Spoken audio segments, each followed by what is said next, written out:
മേഴത്തൂർ ഇരുപ്പക്കോട്ടുകാവ് ക്ഷേത്രത്തിന് സമീപം മരം കടപുഴകി കാറിനു മുകളിൽ വീണ അപകടം. കാർ യാത്രികർ പരിക്കുകളേൽക്കാതെ രക്ഷപ്പെട്ടു.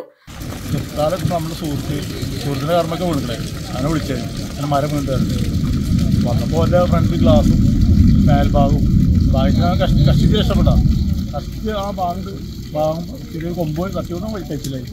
റോഡ് ക്രോസ് ആയിട്ട് മരം കെടുക്കുകയാണ്. ഫയർഫോഴ്സിന് വിളിച്ചില്ല, പെട്ടെന്തായാലും വെയിറ്റ് ചെയ്ത് നിൽക്കുകയാണ്. ഇല്ല, അവ മാത്രം ഉണ്ടാകുന്നുള്ളൂ. അത് ഒരുപാട് പോയിരുന്നു. കഷ്ടിച്ച് കഴിച്ചിലായതുകൊണ്ട് അല്ലെങ്കിൽ മൊത്തം മരം അതിൻ്റെ വണ്ടിലേക്ക് കൂടി അത് ആ ലാസ്റ്റ് കടക്കലും വീഴലും ഉറപ്പായി. അപകടത്തെ തുടർന്ന് റോഡിൽ ഗതാഗതം സ്തംഭിച്ചു. ഞായറാഴ്ച രാത്രി 7:45 അപകടം.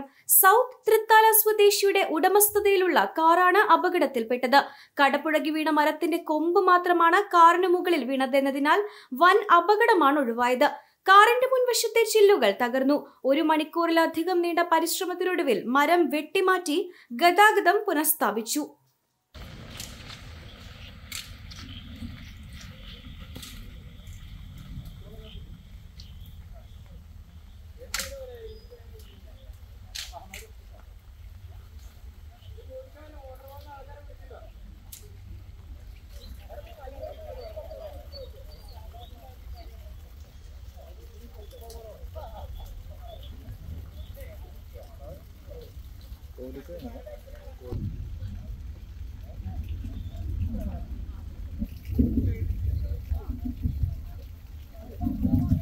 ബാക്കിൽ വണ്ടി വന്നിട്ട്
പെണ്ണു കൊതിക്കും പെണ്ണിനെ കൊതിപ്പിക്കുന്ന കനക കടകാഭരണങ്ങളുടെ കമനീയ ശേഖരവുമായി പട്ടാമ്പി പട്ടണത്തിന്റെ കനക കൊട്ടാരം Manukas gold and diamonds, Manukas tower railway ഓവർബ്രിഡ്ജിന് സമീപം, മെയിൻ റോഡ്, പട്ടാമ്പി.